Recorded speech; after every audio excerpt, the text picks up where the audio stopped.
This should be information that underlines what we need to do to move this country forward. Well, good afternoon, everyone. It's David Leis, your proud host of Leaders on the Frontier, the live edition where we talk about important issues and we talk about public policy and how we make wise decisions that actually serve Canadians. And it's June the 18th, 2026, and we're delighted that everyone is joining us as usual. It's really quite amazing, the audience that we have, and we really appreciate your thousands of comments, and they mean a lot to us. And that's right. Sheridan Forbes says, hit the like button, folks, for more great content and moments. So thank you very much for doing that. That means a lot. A like button smashed for best conversation on what's happening in Canada. Wow, what a compliment. Thank you, Alvin. Today, we're going to talk about human rights commissions. Human rights commissions have been around for a long time. There's quite a history, and there's been an awful lot of concern. Are they actually helpful to Canadians, or are they really undermining freedom of speech? And are they undermining due process? Are they more, dare I say, show trials and kangaroo courts than proper instruments to help make Canadian society better? So we're going to dare to dive into this. There's an A-team here on our panel as we talk about this issue and frankly, what are the solutions to the world of human rights commissions. So thank you very much for your comments. We want to go through a number of them. Thank you for explaining this so well. It's very disheartening, and because of this in part and several other issues, many really good people are choosing to permanently leave, and that's from Maureen. Thank you. I got a wake-up call with your podcast today. I'm a 74 years old from Ontario. I feel sorry for my kids and grandkids. I won't see the changes needed for a Canada good and strong. And that's from David Ashcroft. Thank you, David. Appreciate all these videos on property rights. Thank you. And that's from Billy Goad. And I think that was in response to a program that was released with Professor Bruce Party. He's a senior fellow at Frontier, about really are property rights in jeopardy. There seems to be some confusion that in fact, these things have actually not been put in jeopardy when in fact they are. So we dare to go into it in great detail. So be sure to check that episode out. In the meantime, a few headlines right off the top. I wanted to just highlight some Stats Canada data that was released this past week about cumulative net migration by province from 1995 to 2025. And over that period, it's interesting, the movement of people from different provinces to particularly Alberta and BC, and a little bit to Nova Scotia and PEI. I think that's explained through better house prices. So that's a lot of people to Alberta. That's some 500,000 Canadians have moved to Alberta over that period. We've also got hate crimes bill C9 is now law. That was passed, and I believe it was passed 189 to 128 a vote passed. Will that actually help move the needle forward when it comes to dealing with hate in this country, or will it actually undermine freedom of speech? The inflation calculator, I'll talk about Durham police, say criminal tourism is widespread in the GTA as 46 arrested in investigation. This is something to watch as we've had a myriad of challenges with crime and the inability to realize that a number of people are coming in this country that are actually coming through a temporary visitor pass, and their intention is to do bad things. So this is really quite a network that they found out. And then we have an interesting news that came out of the Blacklock's Reporter this week, saying the inflation calculator is being retooled. Stats Canada yesterday revised its benchmark inflation calculator to more accurately account for rising costs. And of course, how you do this calculator is really the important algorithm or formula that determines what inflation looks like. And so the question is, will this help improve inflation stats? So that would be a great research project. In other news, it was revealed that an Ontario School Board trustee spent $175,000 to remove Sir John A. Macdonald's name from a school. They reasoned the name change was necessary because of Canada's first Prime Minister had a role of founding the residential school system. And this begs serious questions about, do they actually know their history? And yet they're teaching the kids that kind of history. It is remarkable the amount of money that's spent on these things, to all in an effort to revise our history. And in other news, young Canadians are turning increasingly to recreational properties as an alternative to home ownership as they look at living in cottages. And this is very timely, as Frontier has just released its report about housing. Be sure to look at that and look at the real issues and causes of housing unaffordability in certain markets. In other news, Israeli group is suing the Canadian Human Rights Museum over a exhibit in Winnipeg, saying that it is actually not based on facts and is promoting a politically one-sided narrative. And obviously, museums are very important. And so, how do we ensure that there's actually confidence that sides are being told? In other news, a trucker who killed a Canadian Olympian gets 30 months behind bars. It was obviously a tragic incident, and there's quite a story behind that incident of safety issues. And what are the lessons learned as we let so many temporary foreign workers take on those important driving positions? And this has great consequences. In the United States, I wanted to highlight a very interesting point from the Department of Justice there, rejected the legal theory that pushes employers into diversity, equity, and inclusion quotas. So very interesting legal argument. I just wanted to highlight that, and that's from the Federalist. And I think that's some of the headlines today. So today we want to jump into the topic at hand, the role of human rights commissions, their impact on Canadians, and how and why they've changed, and what are some of the examples that can help guide this conversation. Because we all have heard about many cases. I'll just name a few. We know about a BC school trustee, Barry Neufeld, was fined recently $750,000 for hate speech and discrimination at a human rights tribunal. And Mr. Neufeld invoked, quote, negative and insidious stereotypes about, I don't know the entire acronym here, LGBTQ plus people. In any case, his argument was that he was trying to stand up for the children versus others that were saying they were trying to stand up for people that are, quote, victims. We also know stories about Ezra Levant over the years ago with human rights tribunals, as he published the cartoon that was published in a Danish newspaper of Muhammad, and the grief that he went through. We also have First Nations that are calling for audits of human rights commissions following the death of a 3-year-old. And I believe that, there were questions around the role of the Human Rights Commission there. So there's an awful lot of concerns about human rights. So today we're going to talk about this, and I want to introduce our panel, beginning with Collin May, who is a senior fellow at Frontier. He's also a lawyer by training. He's an author, and he's also was at one point the chair of the Alberta Human Rights Commission. Welcome, Collin. Thanks for having me, David. And Barbara Kay, a well-known columnist and author, and a clarion voice around sanity regarding many things, including human rights commissions. A warm welcome to you, Barbara. Thanks, David. Good to be here. And I believe Dr. Barry Cooper is joining us as well momentarily. He has some technical issues, so we'll try to work through that. So I want to start off with a very interesting article that I believe, Collin, you authored, raising questions about human rights tribunals. And this was published actually in the National Post.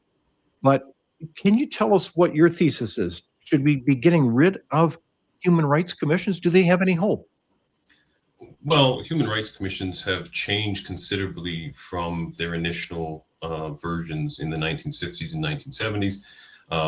They were set up to deal with discrimination in housing, employment, those sorts of things. And they were set up to be a faster process than the courts. And the point was, though, that they were both supposed to right wrongs. So, if you were denied a rental accommodation because of race, You could go there to the Human Rights Commission, and they'd require the landlord to rent the property to you. But the damages that were paid were pretty small. You rarely got much over $10,000-$20,000. Now, as you've seen with the Neufeld case, with $750,000. So that creates a very different environment and a very different context for these entities to be operating in. And my own sense of there's quite a bit that could be done to fix some of the problems, but given kind of the ideological state that we're in, and I think the fear of many governments, provincial governments and federal government, to get rid of them, I think the best solution now would probably be to eliminate them and create a statutory tort of discrimination if that's desired by the provinces. But I think they should go at this point. I just don't see that there's things that could be done, but I don't think they will be done. Okay. So you think that human rights commissions have come to an end and there is a solution? What did you call it again? A statutory tort? What does that mean? Well, the legislature could create a tort of discrimination, which would then be heard in the court system rather than through these human rights commissions, because now the courts probably don't want that. They probably don't want to be busier, but it would give you more of the protections, the procedural and evidentiary protections of a civil case, rather than going through this platform that is heavily skewed towards complainants over respondents, and those are the things I think we could do, and that would be up to the legislature if they wanted to introduce that, but it would be something they would create rather than the courts creating a tort. The province could do it. Okay, thank you very much, Collin. Barbara Kay, what's your response? To have human rights commissions met their end here? Should they be revised or abolished? They certainly need to be at least revised. I think the Barry Neufeld case was a kind of tipping point that was very shocking to people, and for a good reason. They seem to have treated that case as though it were, what's it called when it's a mass class action. Yeah. Class action suit. They treated it as though it were a class action suit. And I think the Teachers Association were all supposed to get a cut of this 750. I mean, this poor man, he could possibly pay it. But even the very thought that you could be taken up before this commission and that kind of a figure could be staring at you is so draconian and insane, really, that it shows how out of touch with reality these commissions are. And Collin, I correct me if I'm wrong, but I think that none of these, I shouldn't say none, these commissions are made up of all kinds of people, but you don't have to be a lawyer, right, to be on it. Most now you are a lawyer. In Alberta, that was a change that was made maybe 15 years ago. But the fact you didn't need to be a lawyer reflected the fact that these were very small damage awards. Now, as you say, the Neufeld case was treated more or less like a class action suit. They don't even know yet who all the people would be in the class. I heard it was all the teachers of the Coquitlam Teachers Association, or it might be another town. Or Chilliwack, yes. Right. Chilliwack, they haven't identified Chilliwack. the individuals. So this man was dealing with a situation which he didn't even know how many people who were up against him. And this is not the venue for that type of action at all. A class action has to be certified by the courts before it moves ahead. This is not the place for something along these lines. And I know he's appealing, and hopefully the courts will have much more sense than these entities. But yeah, they didn't have to be lawyers originally. Now that was changed in Alberta. I think Jonathan Dennis was the justice minister who changed that. But they operate in different ways across the country. British Columbia is very different. Their commissioner is an advocate. She's an activist. She intervened in the Neufeld case, seeking a higher damage award. So the whole structure of these things can mandate against a respondent. So it's very much like, it's actually more like having a criminal case against you than a civil case. So can you just clarify that in the sense that things have changed remarkably with human rights commissions from their initial introduction, Hmm. and they are different from province to province. So that's very important things to nuance here. But in a number of these egregious cases where it seems, if I'm understanding you correctly, Colin, that the tone, the approach of the human rights commissions, like in the BC case, is the pursuit not of a kind of a civil matter that is important but more minor, but rather pursuing a full kind of frontal aggressive attack that is like you're prosecuting a criminal. So it begs serious questions then about what are they trying to accomplish here? Are they trying to pursue some semblance of kind of natural justice, or are they pursuing an ideological agenda? Is that what you're getting at, Colin?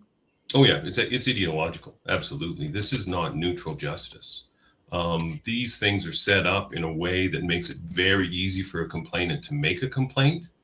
Mhm. They're set up in a way that here in Alberta as well, if you are a complainant, if you're moving forward to a hearing, the commission itself will provide you with a lawyer to assist you. So, and they even say these lawyers will say they act like prosecutors in the hearing against the respondent. No kidding. Um, Wow. oh yeah, that's what they'll say. They say they act as prosecutors of the case. So you've got a very sort of weird hybrid entity going on here. That when you had the previous iterations where it was just, oh, this person didn't get a rental accommodation, give them the rental accommodation, maybe pay them Mhm. $5,000. Yeah. But now, because we've moved to these massive sums, and that encourages complainants, obviously, because if you think Mhm. you can get 50, 60, $100,000, you'll make a complaint. There's no charge even for making the complaint.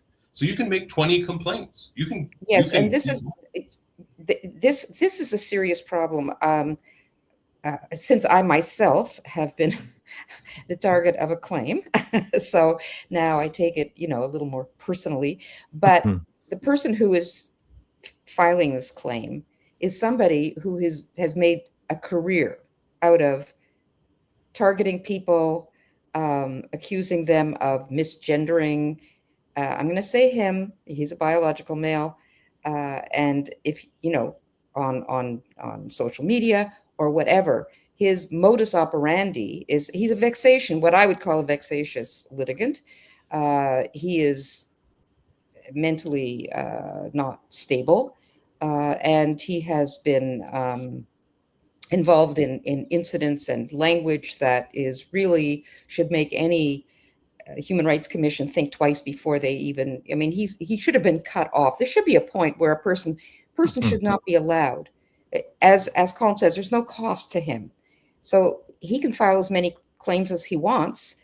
And what his modus operandi is to then offer to settle, Mm. because people who are they get a claim against them. It's a scary thing, right? I mean, whoa, like nobody wants to be called up in front of a commission or Mhm. people that Mhm. are going to pass judgment on you, and nobody knows what's the outcome going to be, and it weighs on you. It can take 2 or 3 years to come. They have a backlog, so for 2 or 3 years, this is weighing on you that you've been accused of, and it's something what you might consider very trivial, like misgendering on social media. Uh, Mhm. this is not the sort of thing that human rights commissions should be dealing with. I Mhm. remember going back to you mentioned Ezra Levant, and do you remember Mark Stein as well? Very famous Yes, case. indeed. Yes. Uh, and because of their cases, because they were very determined to fight these claims before Mhm. the commission, and they did fight them, and both very articulate, quite brilliant people. And two things I remember very well. One was the fact that it got Section 13, got shut down because of those cases. Although they wanted to reinstate them again recently, they tried to bring that back, the federal Human Rights Commission.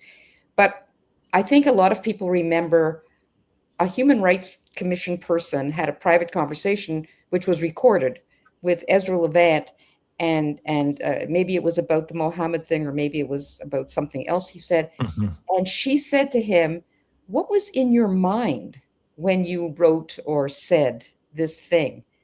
And he said, "That's really none of your business." And Remarkable. and I remember that being, I think a lot of people were like, yeah, that really is none of her business. Mhm. And it was Mhm. a very defining moment, because it's a kind of Orwellian thing, Mhm. to say, that, well, what you wrote, you may think it's not that terrible, but if racism was in your mind, or if some bad idea was in your mind, then it's terrible. Uh, Canada, by the way, is, I'm sure Colin knows, is not the worst in that regard. In the United Kingdom, they make like arrests all the time Mhm. for people who have said something online. They come to your house, and they have no right to actually arrest you. You see these recorded conversations between, they come with 2 or 3 officers to your door, Mhm. very intimidating. We're here to discuss something you said online. And then the person might say, well, did I commit a crime? Well, no, it's not a crime, but we'd like to discuss it. It's called a non-criminal a non-criminal Mhm. hate offense, or something like that. And so they want to engage the person in conversation about this. And as you're watching this, it's creepy. It's extremely creepy to have the police Mhm. show up at your house. Mhm. They have no power to arrest you, but they kind of force you to engage in a conversation about Mhm. it. And they'll invite you to come down to the station to talk about it. Mhm. You don't have to, but you have to know the law. Like, a lot of Mhm. people would think, well, if they're here, I guess they're arresting me. So this Indeed. is already happening quite frequently, in the United Kingdom. And I think many people are afraid that's exactly the kind of thing Mhm. that could happen here. Exactly. Well, this is very concerning. We're getting a lot of comments from the audience, including, 1984 Thought Police, and that's from Bob Poole. Others are also concerned that we're dealing with unelected officials that really don't have any accountability. And so we're in an era here that was actually foretold.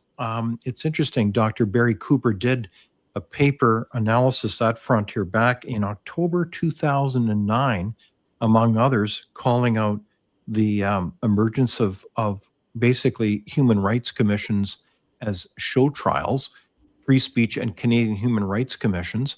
And so be sure to look at that on our website. But basically, the argument made in the paper is that HRC trials are essentially show trials and not judicially respectable procedures. So we know that in courts, the rule of law, it's very important to have rules of evidence to be able to have people have a fair trial, to be not persecuted, but prosecuted in a fair procedure. That's very important, and that seems to be the question that many have raised about human rights commissions. So, what has been the impact of human rights commissions in summary?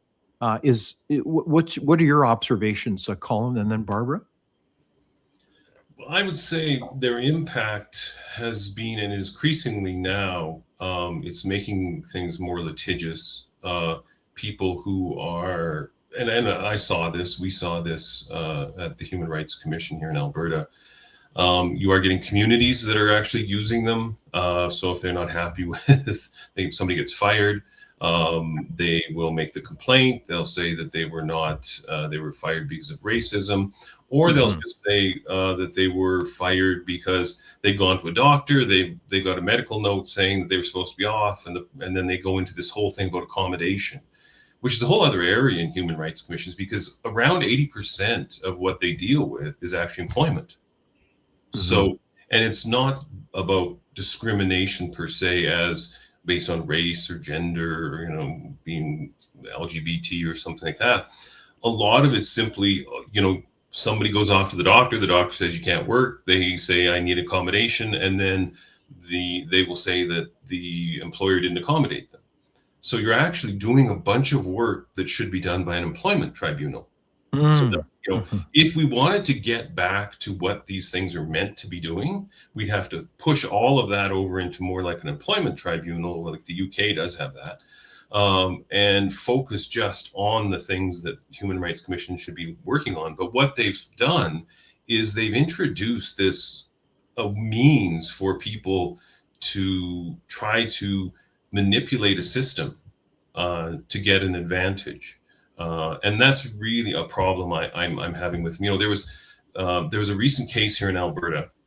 It was brought against the Edmonton Police Service, and the individuals who brought it are African background, and they hadn't actually been arrested. They had been in a situation where a white woman apparently had thrown some rocks at some windows. They held her down on the ground. The police officer showed up, and he put cuffs on them and put them in the car, because that's what police officers do. They separate people, and they were on top of her. So his first assumption was, okay, I got to get them off her. And then he sorted it out, and another police officer came, and these two African individuals were released. They didn't take them to, they didn't arrest them or anything. And then they made a complaint to the Human Rights Commission. And the Human Rights Commission actually found that the police officers hadn't done anything racist.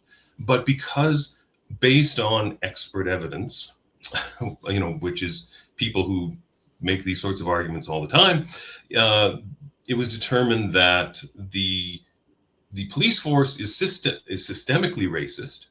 So therefore, there had to be some sort of racism involved in the actions of the officers, even though it was found there was none. And they got awarded $80,000, which again, You're another kidding. high amount. Wow. And it went, then the Edmonton Police Service appealed that, taking up time and resources again. They had to appeal that to the Court of King's Bench, and Justice Little overturned the decision in a scathing decision, where he basically said, this is absurd because you found that there was no racism, and yet you say there's racism. So, and there is a test about whether there is systemic racism, but it has to link to something. So what we're seeing are these entities are simply making things up.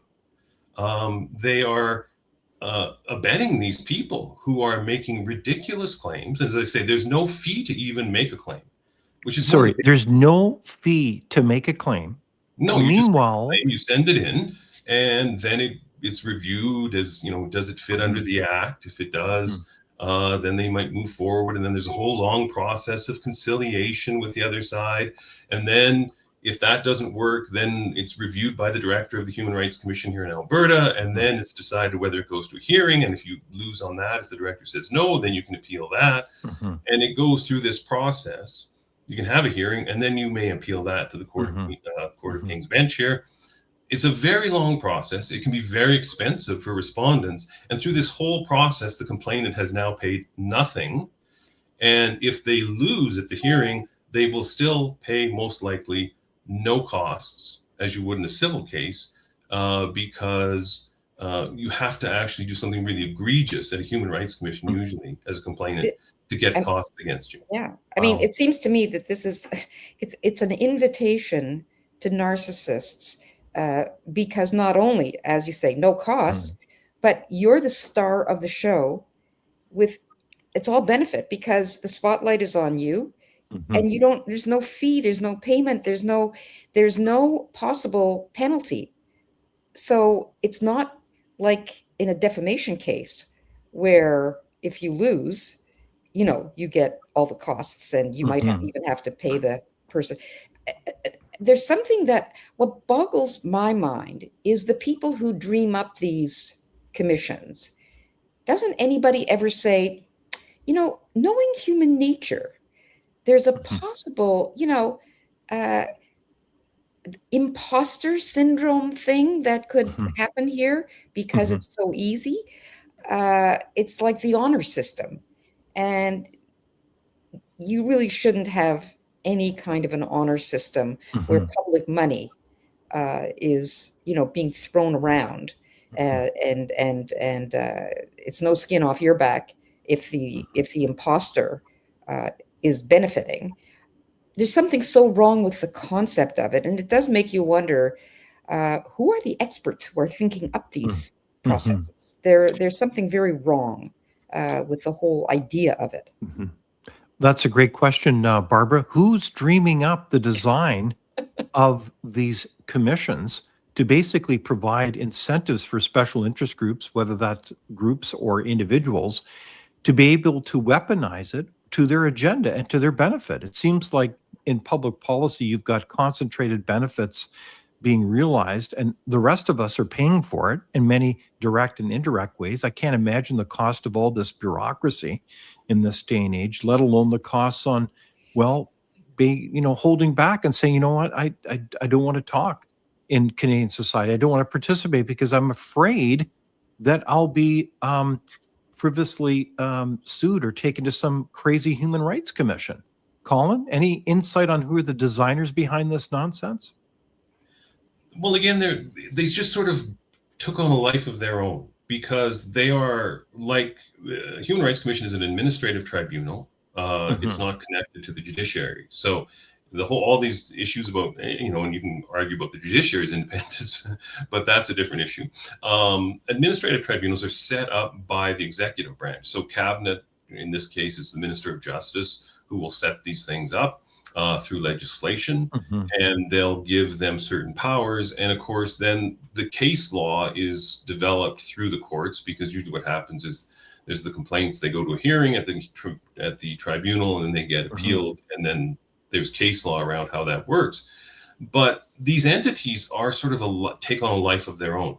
They're mandated to be doing these things. And of course, they like to interpret their mandate as broadly as possible, because this gives them as much authority as possible. Right. And one of the things, and I'm also engaged in some litigation with the Alberta government about my termination from the Human Rights Commission. But I will say, I have evidence. I've seen it. I've been told it, that there are people who work at these commissions, legal counsel, that sort of thing, who've explicitly said, for instance, that somebody who is as a conservative, politically a conservative, cannot be on a Human Rights Commission.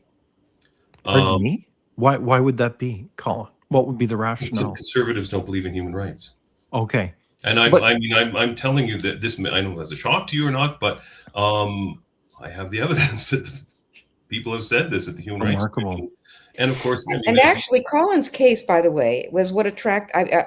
I did write about it because I found it very shocking, and I think I think maybe your listeners would like to hear a bit about his case, because I think it would maybe leave people kind of with their eyes big and inquiring, like, what?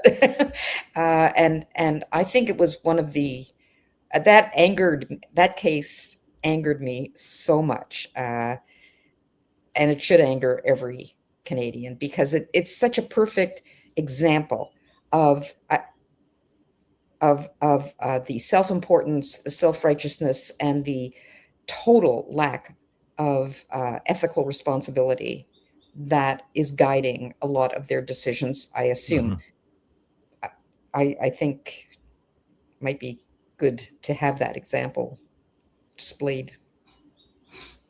Collin, did you want to summarize that, or Barbara? No, Collin must. Well, basically, all that had happened was I was chosen. I had been a commissioner at the Alberta Human Rights Commission for 3 years. I was one of its most productive members. And qualified. Well, yeah, qualified. Yes. I've got a few degrees behind my. I've got a few letters behind my name, and I was given the position of chief. I have done a lot of academic writing. I've just sent a book off to publication. So, one of the things I had studied in the past was medieval Islamic philosophy. I wrote a book review, and the book review, well, things that I said in it were attributed to me, and they were actually what the author was saying, though I don't think the author was problematic. But I was accused of Islamophobia by the Alberta NDP. There were some rather far left journalists, well, bloggers, let's call them bloggers and not journalists, who got involved. They came after me and attacked me. And then the National Council of Canadian Muslims got involved. I met with them. They wanted me to do more meetings. I was perfectly willing to, but because I had spoken to legal counsel and actually served the bloggers with what are called notices of defamation, which you have to do just to preserve your legal rights. Whether or not you're actually going to sue, you have to do that to protect your legal rights with journalists and with bloggers. And you only have 3 months to do it.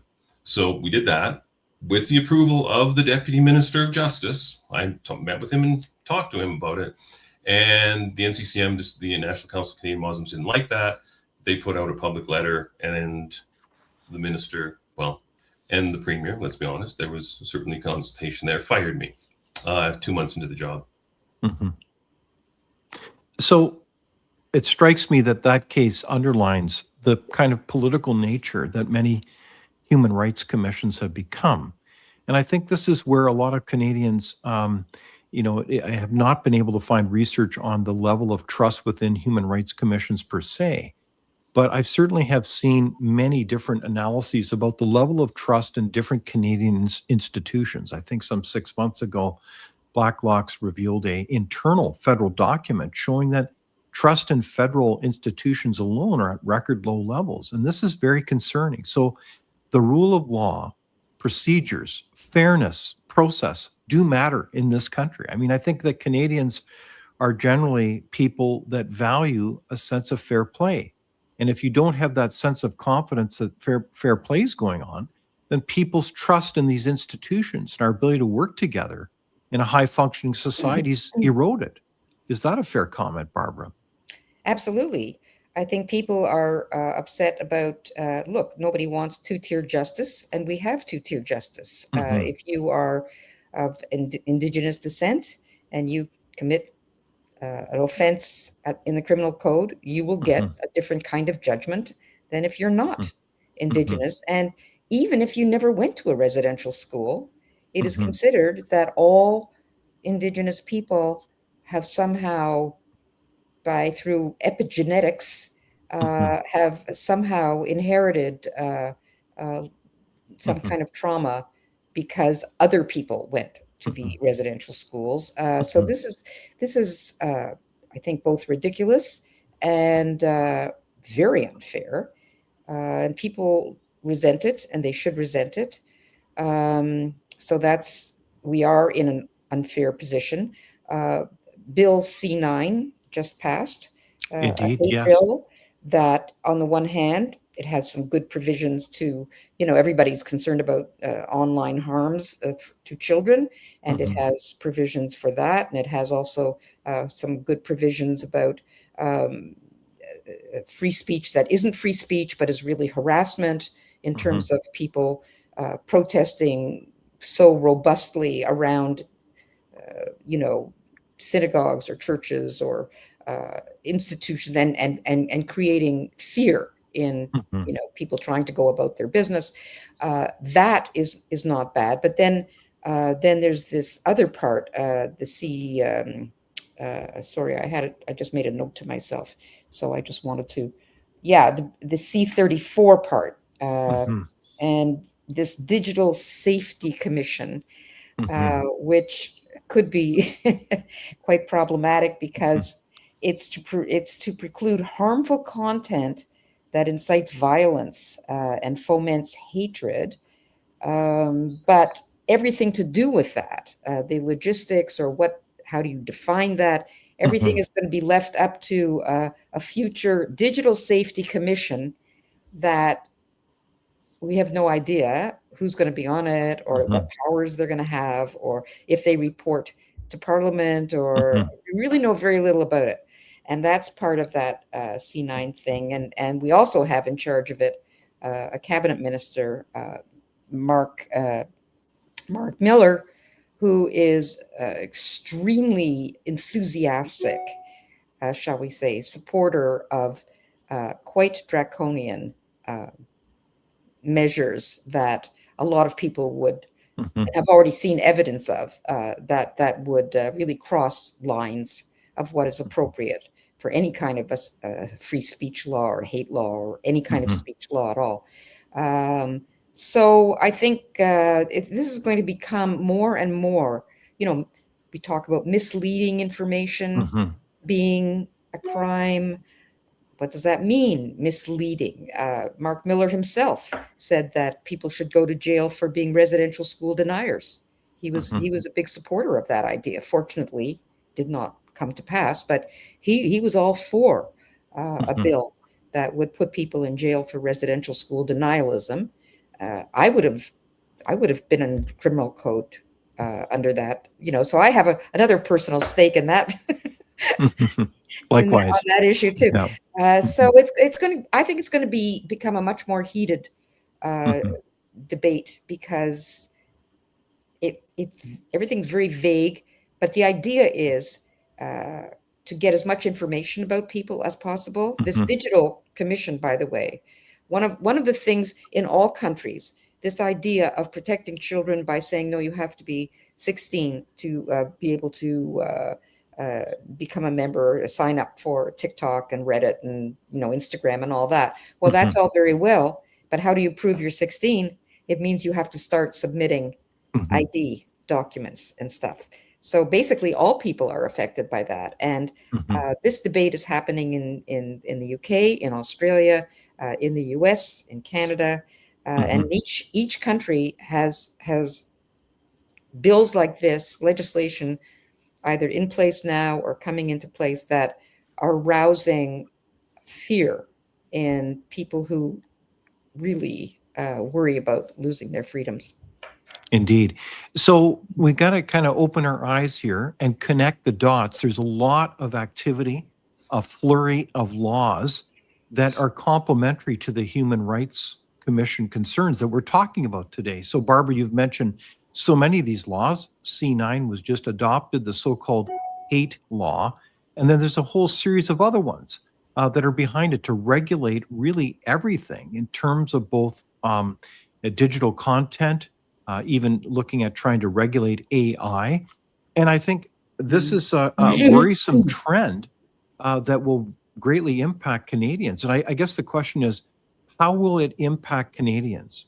I mean, I think on one level, it's an effort to censor speech. I mean, I noticed that Prairie brings up everyone will have to produce ID is arguably spot on, because if you have to prove your age and that you're fit to go on the internet because they want to, quote, protect children, it's the same playbook. This is for your safety. This is for the safety of the kids. This is for the safety of human rights. This is all about all those good things that we kind of care about. But it is just ironically paradoxical, because we need freedom of speech to ensure that we get rid of bad ideas, that we be able to, I mean, that's been the genius of Western society. And that relates to our prosperity as well. If you don't have freedom of speech, you can't develop that next widget, let alone be, I would call, human. So in this case, this is part of that larger picture, is it not? Are we just, this is in keeping with that pattern where those in power seek to censor, shut down dissenters, be able to control the information you see. Am I imagining this, Colin? No, I think Or you're. Barbara? Oh, sorry, Colin, go ahead. No, please, Barbara, go right ahead. Oh, no, I think you're not imagining it at all. But because it used to be, I mean, hate speech was very clear what it was. It was insightful. It was words that were insightful, like kill the fill in the blank, very clear. And now it's words that they're using tropes, like words that make people anxious or distressed or uncomfortable, feeling, offended. Like you cannot have any speech law where that is the barrier, or where that is the line that, if it crosses, if you are offended. This is exactly why I am now a target of this vexatious litigant. Indeed, yes. Because he is offended that online I refer to his biological sex, or the pronoun representing his biological sex. When you are allowed to go to the commission that judges you, that you may have to pay quite a heavy fine for this sort of thing, we are truly in Orwellian territory. And the commission itself should recognize that, especially with a litigant who has used this ploy now 20 or 30 times, and who Mhm. ends up settling with most of the people he targets. So it's just a grift. It's a grift. Mhm. And they won't do anything. They should just say, no, you've used up Mhm. your, you know, I don't know how many there should be, Wow. but it shouldn't be unlimited. Well, it's interesting that a comment from Karen about C9. Karen says, uh, federal politicians, or pardon me, that's from Calvin. There's so many great comments here. Federal politicians are from bloodlines that committed the worst crimes in countries of origins. None are what they claim to be. Okay, sorry, this is Karen. Yes, most Canadians are oblivious how our systems are not working for us. C9, the so-called hate bill, is a way to have ultimate control. We will be monitored and the credit system like China. And I think that's been part of the criticism of all these bills, including human rights commissions, that they are essentially kangaroo courts. They are Orwellian, a la 1984, that are designed to regulate your thought and to regulate your emotions and don't follow proper procedures. Is this the point, Colin, that we are going down a path of the Beijing authoritarian state model? Oh, sure. Yeah. I mean, I think, the thing you also have to remember about a lot of these entities, and you're seeing this also in how judges are being picked, especially at the federal level, judicial advisory committees, but that's another story for another day. I won't get into that. But Mhm. what you're seeing is there's been a change just in how human rights are interpreted.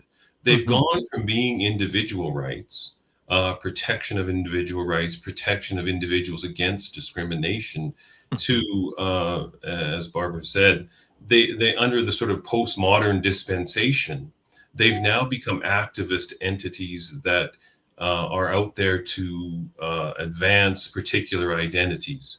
Mhm. So you get that whole intellectual background that has fundamentally altered what these entities are trying to do. And of course, the people Mhm. who are working in them, who are coming in, as I mentioned, I've seen it at the Alberta Human Rights Commission. These people who are trained in these ideologies are now viewing these entities, these bills that we're seeing from the federal Mhm. government as a means to control.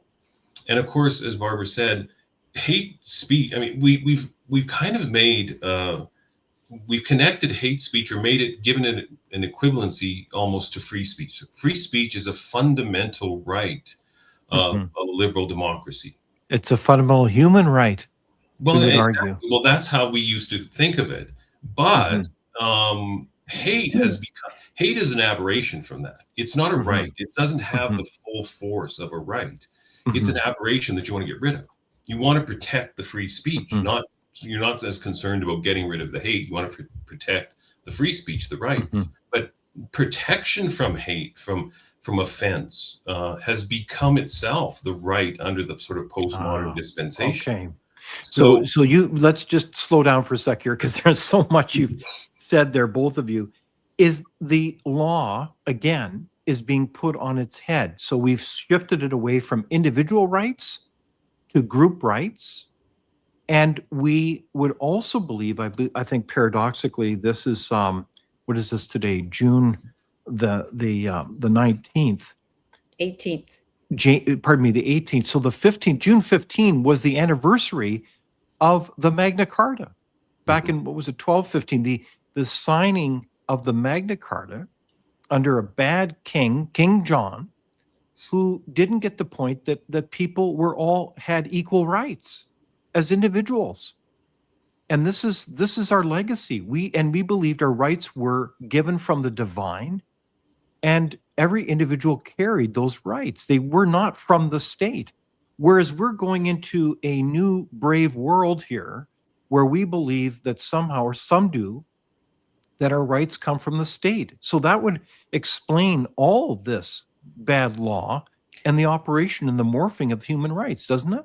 And also, if I could add to that, there's now this idea or this notion that ideas have rights. And that's why Colin's case meant something to me. It was the same with Mark Steyn.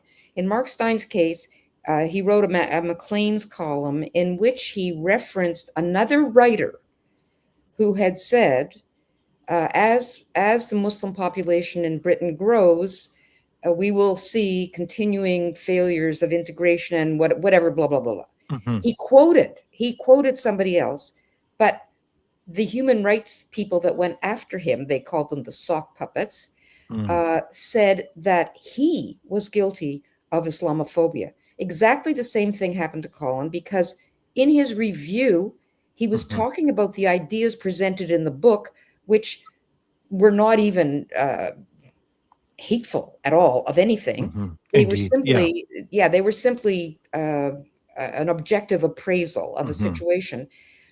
And then a third party comes in. Who is this National Council of Canadian Muslims? It's an unappointed, it's an unelected group of Muslims activists whose goal is always to make sure that Muslims and Islam get the most positive spin wherever they are raised. And this idea of Islamophobia is not like anti-Semitism. Anti-Semitism means hatred of Jews. Does not mean hatred of the Torah or hatred of, the history of Judaism. Islamophobia is hatred of Muslims and of Islam. And that is something new in our human rights discourse, that an idea has need of or has the right to protection. And so Collin lost his job because a third party whose only function is to make sure that nobody gets to criticize Islam. Basically, that's what they stand for. Or you're not allowed to say, that jihadism is part of the Islamic tradition, stuff like that. They will be on you if you say that in a column. I've had many times. As soon as I write a column that touches on Islam, I'll get the NCCM or another group, and they're on it. They're writing to the editor. Sometimes they even have their lawyer write to. They are so vigilant about this, and everybody is so cowed by them that the minute they come in to complain, there is an immediate feeling of we need to appease these people, and that's exactly what happened in Collin's case, and that's why it sticks with me, and it makes me so fearful that if somebody with his qualifications can be let go from a job 2 months into a job that he is eminently qualified for, and by the way, the next person who was put into that job was, shall we say, not eminently qualified, or even maybe qualified at all. So that's why vigilance is called for, and but the trouble is we have a liberal government that is very, very keen on this talking about commissions. Like hate is very big on their agenda, but it's hatred of what? Okay, perhaps I could just carry this thought through then, because I think within public policy, we know that civil society is very important. And a lot of the principles of our civil society have been based historically on a kind of a tolerance that really comes from a Judeo-Christian perspective, not entirely, but by largely out of the Enlightenment. And I think what's happening here is you have state actors that are really adopting a different set of principles that guide how we define truth in our society. In a postmodern society, as you've alluded to, Collin, many people think that there is no ultimate truth, when that has serious problems. But also you have the adoption of a kind of an orthodoxy. You could call it even a secular religion of the state, which has been adopted. So those who dare to oppose that secular religion and all its dysfunctional patterns, which are just, intellectually nonsense, like there is no ultimate truth, then you have a dysfunctional society. But you need enforcers, namely institutions like human rights commissions, to carry that orthodoxy. And this is happening in so many Canadian institutions. And this is where, in many respects, the fountainhead, the origins for this, come out of certain faculties or the bowels of the universities that promote this nonsensical epistemology, this way of telling truth. So they've taken truth and they put it upside down. And this is all a logical extension of that ideology that's infected our institutions. And then Canadians are particularly susceptible to it. As I reflect on my conversations with my friend Gad Sad, who you know so well, Barbara, who says, well, we have parasitic ideas where we value feelings over thinking rather than rational thinking, right? So this is kind of where we're at, I think, is these human rights commissions really are water carriers for this new secular religion. Is that a viable thesis here as we look at yes, I the think bigger picture? I think it is. I think you did hit on the right word. They believe in it with the same ardor that you would, and it can't be questioned. It's a faith-based system. Right. And I yes, believe in it with more ardor, actually. I would say. yes. I mean, most religions are more reflective about their Yes. origins and their And humble, right? principles than we find with this ideology. And of course, like you say, we've had a long history, centuries now, of trying to develop liberal democratic institutions that allow more and more of people to be part of the political discussion. And what we're doing now with these entities is we're turning that completely on its head, and we're pulling people out. We're forcing more and more opinions out rather than letting more in. So after 300 years or so of trying to increase our liberal democratic institutions and improve them, we've decided now, oh no, with this, they're too harmful. It's too harmful to certain groups. It offends certain groups. So we need to stop doing that. We need our institutions, including, this is corporations doing this. It goes across a large sector of society, that this is being accepted. So we have democracy in retreat. Right here in Canada, I mean, there's a sense a lot of Canadians want to believe that we have a strong democracy. I think it's actually a very weak one now, and it's retreating. And the UK, of course, is another example of that, where you see a significant retreat in democracy across Europe. Much of Europe is in that situation. Australia certainly is. So we've gone backwards. We've turned around 180 degrees, and we've decided we're going to cast away 300 years of history that's been developed based on actually 1,000 years. Well, yeah, I mean, but the liberal democratic institutions are sort of 300 years, but they pull in traditions that are much older, Greek, Roman, Christian. And, I mean, when you have somebody even like the Prime Minister of Canada, at one point when he was asked about Marco Rubio's comments about all those strands of our traditions, and they don't always get along. Those strands can conflict, but they've worked together. We've used them to build the liberal democracies we have. And when Mark Carney says, well, that's just Christian nationalism, I mean, how do you deal with that sort of, misinformation? That's it right there. Mark Carney's statement was absolutely egregiously ridiculous. Sorry, in what context was this again? Well, Marco Rubio had made a statement in Europe and made a speech there and talked about all the various strands, the Roman, the Greek, the Christian, Jewish strands that all go into and modern Europe that go into making the West. And Mark Carney at one point was asked about it, and he called it Christian nationalism, which I don't know, where do you go with that sort of, derelict misrepresentation of history, of philosophy, of politics. And unfortunately, Canadians are accepting it, though I think those who are pushing back against it, probably, you're seeing that certainly in Alberta separatism, that is one of the drivers of people who want to separate, because they're seeing where Canada's going. And, we see who's been, another example from Mr. Carney would be the anti-Semitism speech he gave, and then he refers things to this commission whose members, many of whom would be considered anti-Semitic, but they're going to now decide how to resolve this issue. Well, we can imagine where that's going to go. Isn't that interesting? So you're seeing this this blanket shutting down using, and it is a misinformation. It's an extreme type of misinformation. Yet they will accuse anybody who doesn't agree with them of promoting misinformation. Wow.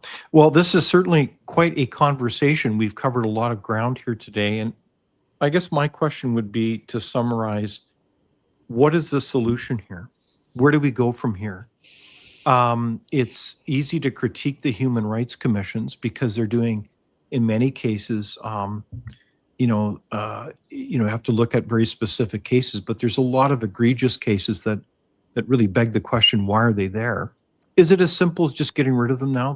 Let's wind them up and spill it over to torts. But that's really, these human rights commissions are really a symptom of these very deeper issues around our perception and belief in what are human rights and what is the law here. I mean, I've had so many conversations with both of you and so many others as legal scholars that our law is now more about achieving some form of, quote, social justice of equal outcomes rather than justice itself based on good procedures and methods. So, I mean, isn't that really the longer answer, is that we've got to deal with these deeper issues that our conception of human rights is frankly off the rails.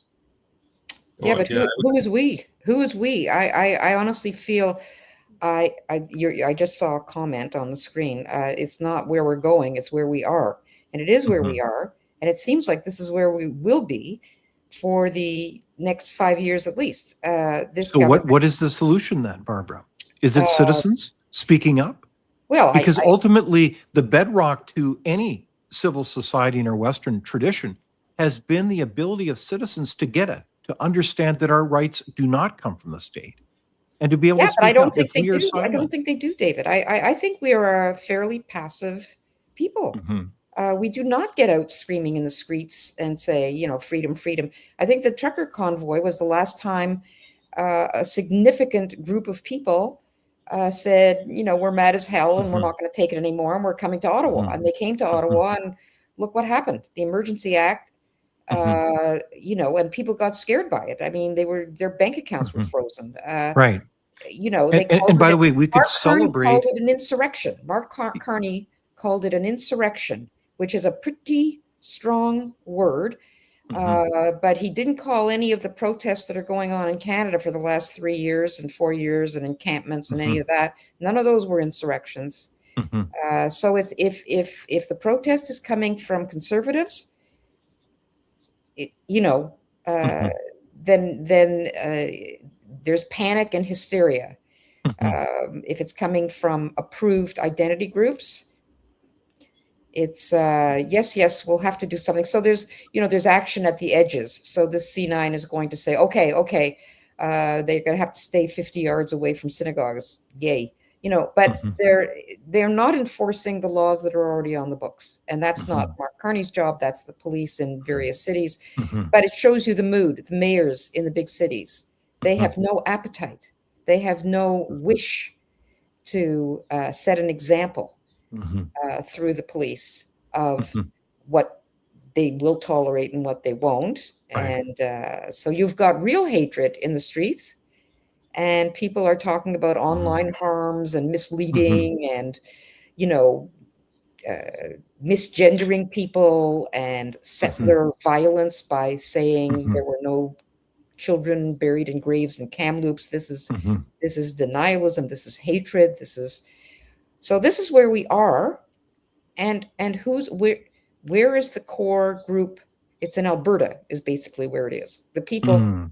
They're gatekeeping. They are gatekeeping. They have rules in place and okay. So your hope then is with Albertans speaking up and actually being a light, if you will, in a country that is kind of murky and dark when it comes to realizing these basic issues. I mean, I know there's many Canadians that care about this. I see them appearing on comments here. I look at both of you as leaders. Light is certainly Dr. Barry Cooper is, among others. But it seems like our elites don't seem to get it. There's a lot of people that don't seem to understand our history or those traditions that are bedrock. In fact, I mean, I even hear from friends of mine that don't think that culture matters when it comes to public policy, when in fact that frames up all of these assumptions around what is good public policy, doesn't it? I mean, this is a case study in that, is it not, Colin? Yeah, I would say, oh, sure it is. Yeah, I think, you know, and we do need probably to make some fundamental changes. I mean, I've got some thoughts on that, but I think we almost need to make some fundamental institutional constitutional changes. And certainly, Constitutional changes. oh yeah, I think so, absolutely. So what would be an example of that quickly as we round things up? The current Senate is laughable. I mean, it's not just laughable, it's dangerous. It's filled with people who were chosen for their extreme ideology. You look at Paula Simons, Chris Wells here in Alberta. They do not represent anything about Alberta. They are complete ideological choices. I mean, the Senate used to be sort of old partisans would go there and they do their thing, and you didn't have to fear it. Now, you might have thought it didn't work, like Preston Manning, but you want to reform it. But now it's actually become ideologically dangerous. I mean, my case was brought up wrongly. Paula Simons, Senator Simons, brought up my case in the Senate Human Rights Commission, discussing, and she accused me of being racist. She remarkable. I did not know that. I did not know that. Yeah, wow. She Unbelievable. from my article.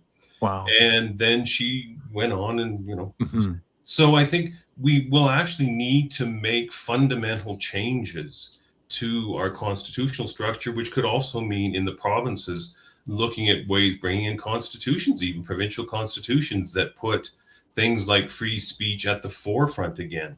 And if you wanted to make a fundamental change to the Human Rights Commission, you'd flip it up and you'd put that in the preamble to the statute, that the goal of this entity is to preserve speech, to preserve individual rights. Indeed, yes. So you'd have to actually begin to completely flip these.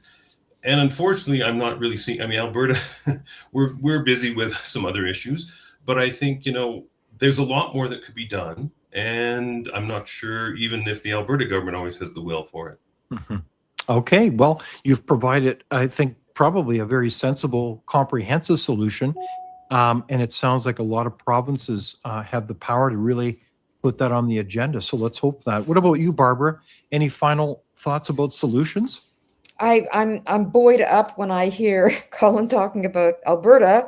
I don't have the solution now because the direction I see it going is more. I have to say, Mark, there's an old joke. I won't tell the joke. You don't have time. But the punchline is his brother was worse. And in Mark Carney's case, he's not as bad as Justin Trudeau.